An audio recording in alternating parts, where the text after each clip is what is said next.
Hey guys, Ash here today talking some Clash Mini. So I did a video a few months ago here on the channel with full frontage talking about Clash Mini. Is Supercell ever going to take this game global, or is it going to die a very slow death? The reason I say slow death is because this is the longest running game in beta in Supercell history, and it's not even close. It beat out Brawl Stars about a year ago, and every day that goes on, well, they pad their stats in terms of the longest game ever that's been in development. Think about the hundreds of thousands, the millions of dollars that have gone into developing and creating this game. Will Supercell kill it now? They've killed a lot of games in the past. I think around 20 games in the history of, you know, one of the most acclaimed mobile developers inside the entire world, right? Certainly one of the most beloved companies out there. So, you know, rewinding a little bit, about a month ago, I asked you guys, what should I do with this channel? I'm not ready to give this channel up, man. I love you guys, and I can't go anywhere. And plus, I have too many thoughts that I want to share with you guys, too many things I want to discuss with you guys. Anyway, you said bring back Clash Royale. Almost half of you guys wanted to see CR back on the channel. We'll see if we can make that happen here.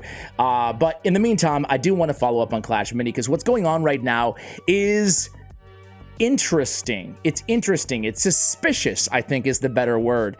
So I wanted to get your thoughts on everything. First of all, other games. If I was going to find a new game to cover, only 28% of you guys wanted that. The Supercell Variety Show, a whopping 7% of you guys wanted the Supercell Variety Show, which is basically kind of what I'm doing right now, so sorry about that.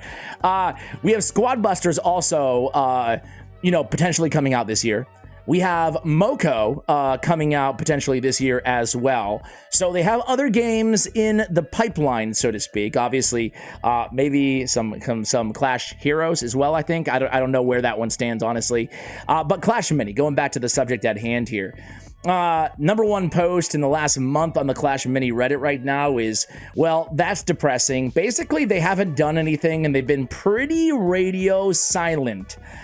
During the time that the player base thought that we were going to get a big update, at least balance changes, kind of the normal stuff that we come to expect, and it's really been a little bit of radio silence, which is not a good sign leading up until what we suspected at least a few months ago, at least the creators covering this game, was going to be a very likely global launch.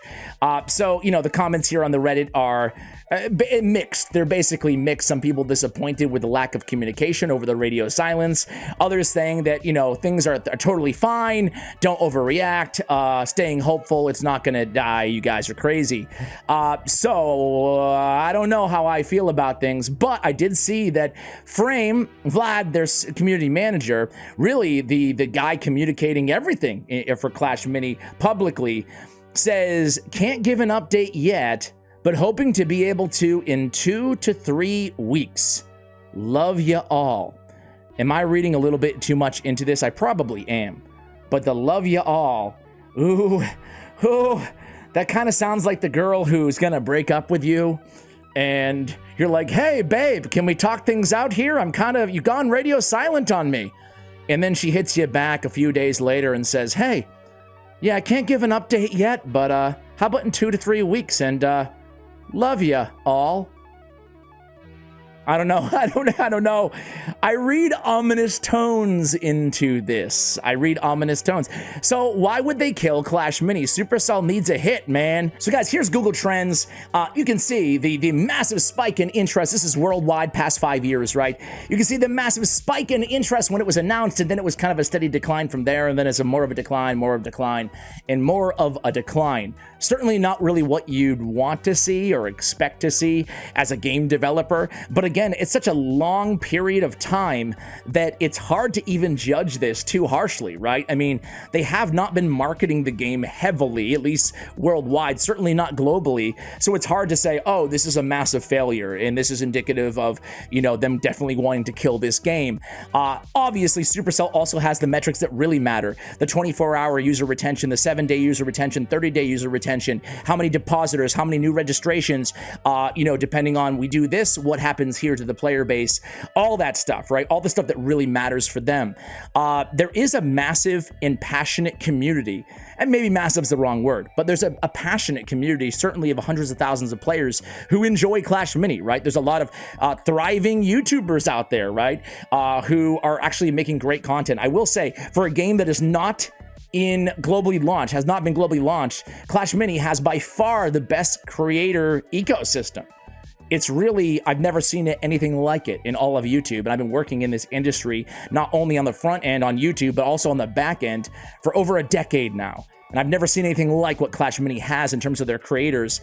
And in a way, I don't want to overstate a creator because I'm biased, but that is a massive free-ish marketing vehicle for Supercell too, right? All these organic YouTubers who are just covering everything in beta, no less, right? You just don't see that.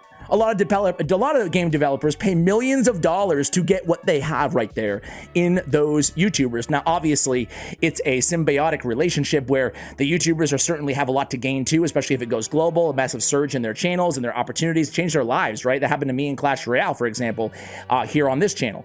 Anyway, what about the competition, right? What about the competition really quickly here? Let's look at Boom Beach, right? Which I assume, I don't know, is Boom Beach or is Heyday the least popular Supercell game? Boom Beach is, I mean, it's low. It's really low. And right now, the interest is comparable. Boom Beach has a little bit higher of a score, but it's pretty anecdotal. But you'll see that Boom Beach is around the same popularity level of a Clash Mini right now. And Boom Beach certainly it's still operational, you know? Let's look at the top of the charts here. Strategy games on the top of the App Store charts. I don't know. Let's go to like at number 4, Whiteout Survival, which I for sure should probably know about and I don't know about, but survival games are all the rage, so it doesn't surprise me. Whiteout Survival. Now, this is a top 3 game right now in strategy, so I expect it to be a lot better, and well, it is. Whiteout Survival was kind of hovering around the Clash Mini territory here. And you can see during the last year it's picking up. During the last 6 months, it's really picking up. And now we're looking at like a 14 on the whatever indicator they're using here, the interest indicator. So a lot more popular than a game like Clash Mini. But keep in mind, this is from the number 4 game in the entire App Store for strategy, right? So I'd expect that Mini, if it went global, especially with some marketing dollars, some key marketing beats around this game, and obviously a global launch, I'd expect it to fall in the top 20, certainly upon global release, and then maybe, who knows, hover somewhere in between like 10 and 20 territory. I don't think that's unrealistic. Again, it's kind of an uneducated forecast, but I don't think it's crazy to say that it would be doing better than Cooking Fever restaurant game, or, you know, I don't know. Some of these are actually pretty good, popular titles. Police Department Tycoon. Man, dude, these games, but you never know. You never know. It could be a great game. Shout out to Police Department Tycoon. I'm available for sponsorships. I kid. Let's go ahead. I wanted to show you this. I want to end with this note here, right? And that is Ilkka Paananen, the CEO, co-founder of Supercell, his blog, right? I actually really love his yearly blogs that he puts out. It's a long read here, so I'm not going to read it all to you guys. However, this year, he talks about a number of different things. Basically, you know, he recognizes that they're in somewhat of a decline, you know, and he actually even, I mean, this is public knowledge out there anyway, but he even shows their revenue numbers, Supercell, right? Revenue of 1.7 billion, pretty good problem to have, but that's down to 4.2% compared to 2022. This is, by the way, this is their revenue of last year. You know, this is public information in Finland. Their EBITDA is 580 million. That's down 8.2 compared to 2022, so a lot more concerning there. EBITDA is really what matters, you know, on the back end, you know, from a owner's point of view, certainly.